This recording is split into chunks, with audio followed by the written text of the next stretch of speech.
Have you ever wondered why a children's story about a boy who never grows up has captivated audiences for over a century, inspiring countless adaptations, psychological theories, and even being used to diagnose a real mental condition? The truth about Peter Pan goes far deeper than pixie dust and happy thoughts. What I'm about to reveal will completely change how you see this beloved tale forever. Most people think they know Peter Pan.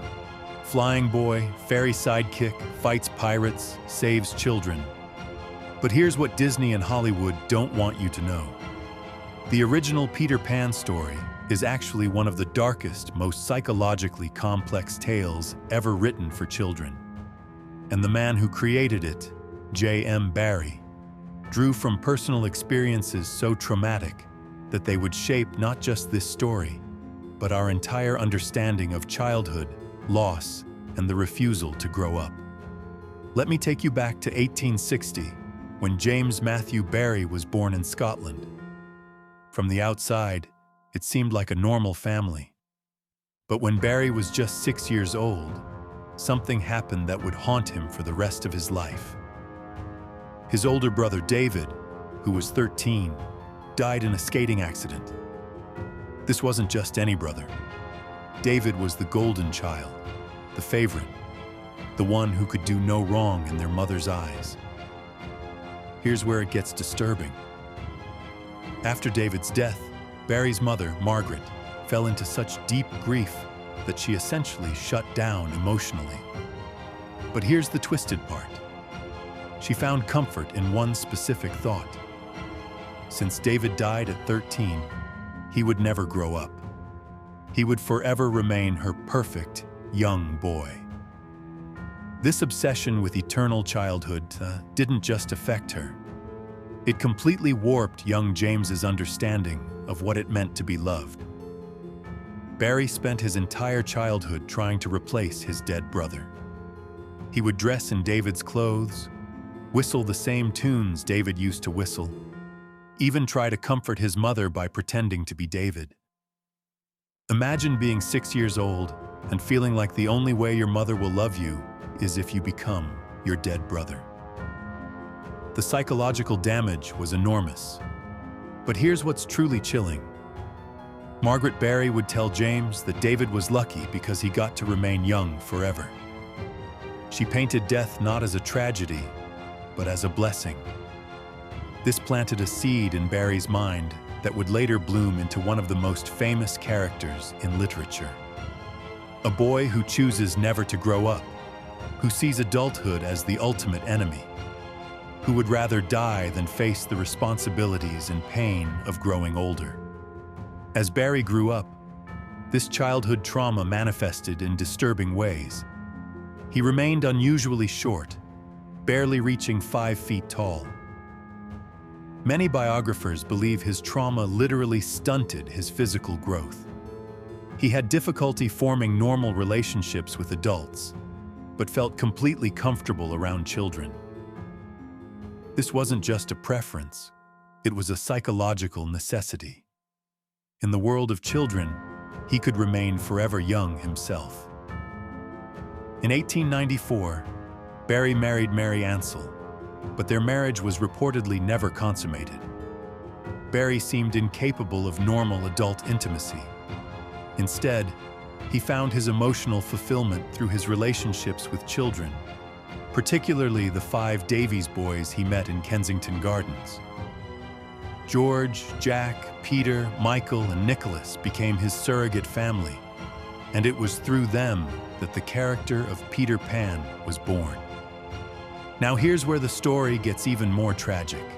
The Davies boys were essentially orphaned when their parents died young, and Barrie became their unofficial guardian. But instead of helping them process their grief and grow into healthy adults, Barrie encouraged them to remain children forever. He created elaborate fantasy games, told them stories about never growing up, and essentially tried to keep them trapped in childhood just like his mother had wanted with David. The results were devastating. The real Peter, the boy the character was named after, grew up to struggle with his identity, feeling like he could never live up to the fictional version of himself. Michael, another of the Davies boys, drowned at age 20 under mysterious circumstances that many believe was suicide. The boy who inspired Peter Pan couldn't handle the transition to adulthood. This is the psychological foundation that Barrie built his story on. Peter Pan isn't a whimsical tale about the magic of childhood. It's a trauma response made into literature. Every element of the story reflects Barrie's own damaged psyche and his mother's twisted grief. Look at the character of Peter Pan himself. He's not actually a hero. He's selfish, cruel, and emotionally stunted. In the original story, Peter forgets his friends almost immediately after they leave. He feels no lasting emotional connections. He's incapable of love in any adult sense. He kills pirates without remorse and shows no empathy for others' pain. These aren't the characteristics of a magical child. They're the characteristics of someone with severe psychological damage. The Lost Boys represent Barrie's fantasy of surrounding himself with children who, like him, refuse to grow up. But notice what happens to them in the original story. They're not happy. They're hollow, forgettable characters who exist only to worship Peter. They have no individual personalities, no growth, no future. They're stuck in an eternal present, just like Barrie felt stuck in his childhood trauma. And then there's Captain Hook. Most people see him as a simple villain, but look deeper. Hook represents adulthood itself. He's sophisticated, intelligent, and complex. But in Barrie's worldview, these adult qualities make him evil. The crocodile that follows Hook, ticking with the sound of time, represents the inevitable march toward death that all adults face. Hook's greatest fear isn't Peter Pan, it's time itself. Wendy is perhaps the most disturbing character of all when you understand what she represents. She's not Peter's friend or equal. She's a mother figure who Peter kidnaps to take care of him and the Lost Boys. But here's the crucial detail.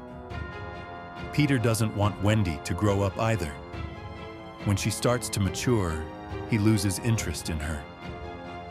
She exists solely to provide maternal care while remaining forever young herself. This reflects Barrie's own relationship with his mother and his desperate desire for a maternal figure who would never abandon him by growing old or dying. Wendy becomes trapped in a cycle where she can only receive love by providing care, never by being cared for herself. The psychology gets even darker when you examine Neverland itself. It's not a paradise. It's a psychological prison. Time doesn't move forward. Nothing really changes. There's no growth, no development, no future. It's a place where trauma victims go to avoid dealing with reality. Every inhabitant of Neverland is running from something in the real world. The pirates represent the adult world that Peter and the Lost Boys are hiding from. The mermaids are beautiful but dangerous, like the adult women that Barrie found so threatening. The Indians in the original story are portrayed as noble savages, representing a romanticized past that never really existed. Everything in Neverland is either idealized childhood or demonized adulthood, with nothing in between. Modern psychology has actually named a condition after Peter Pan. Peter Pan syndrome describes adults who refuse to take on adult responsibilities and remain emotionally stuck in childhood. But what most people don't realize is that this syndrome often develops from childhood trauma, just like it did for Barrie himself. The syndrome manifests in several ways. Individuals struggle with commitment in relationships, have difficulty accepting responsibility, show emotional immaturity despite their age, and often surround themselves with people who enable their childlike behavior. They fear aging and death to an irrational degree, and often have troubled relationships with authority figures who represent the adult world they're trying to avoid. But here's what's truly disturbing about how society has embraced Peter Pan. We've turned a story born from trauma and psychological damage into an aspirational tale. We tell children that growing up is bad, that adult responsibilities are burdens to be avoided, that the real world is something to escape from rather than engage with.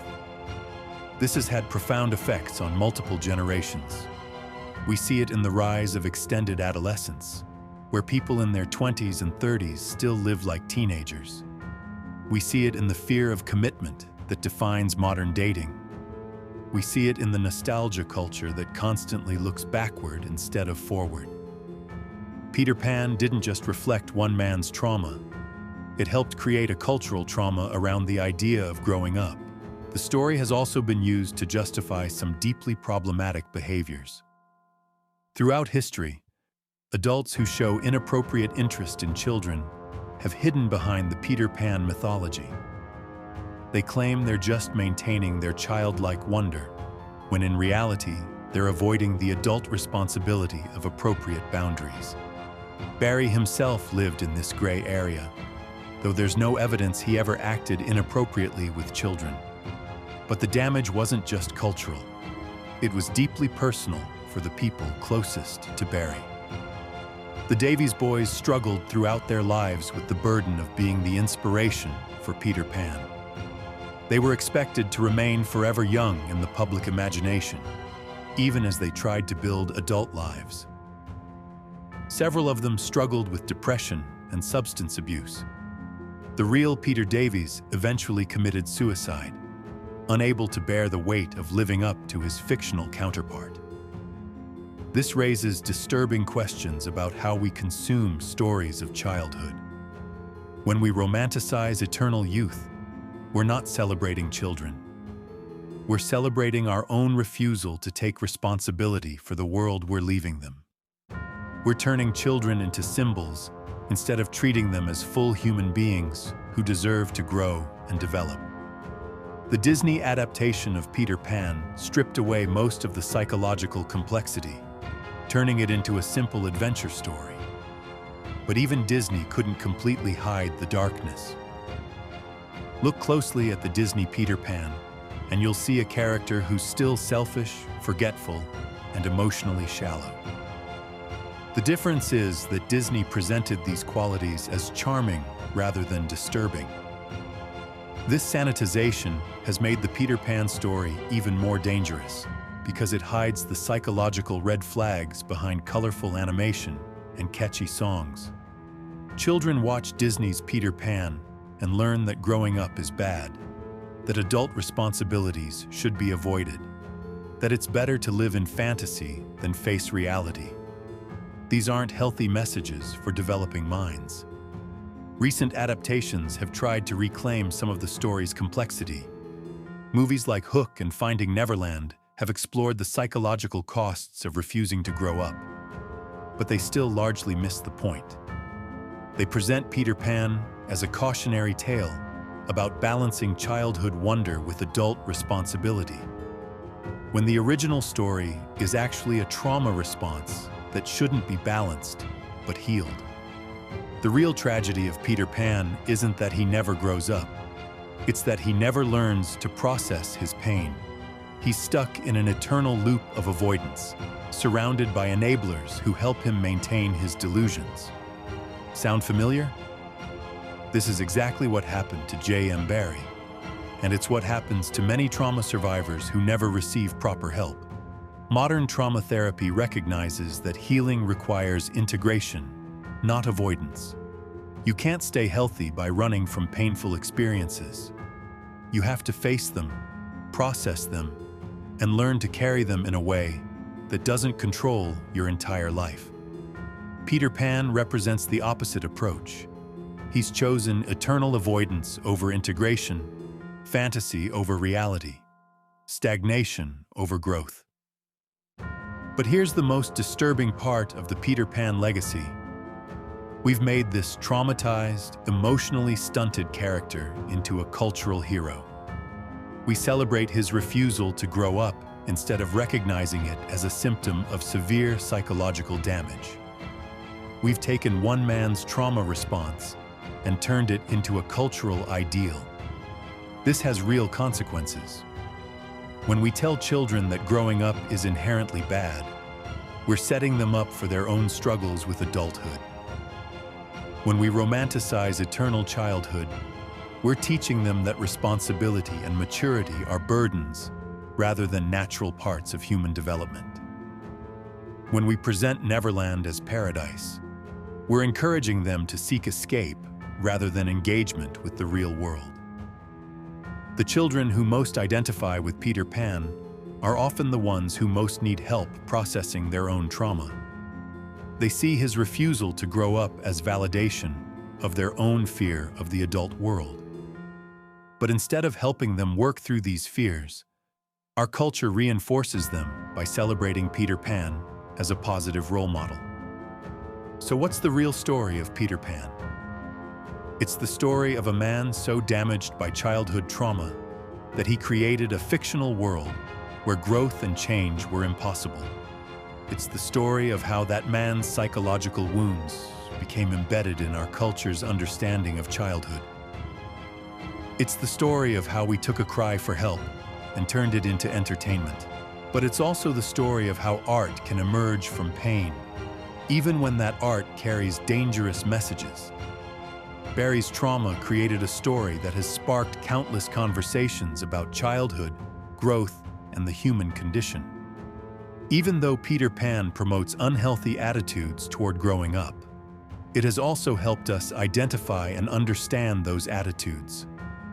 The real Peter Pan story isn't about magic or adventure. It's about the devastating long-term effects of unprocessed trauma and the way that trauma can spread through families and cultures if we're not careful.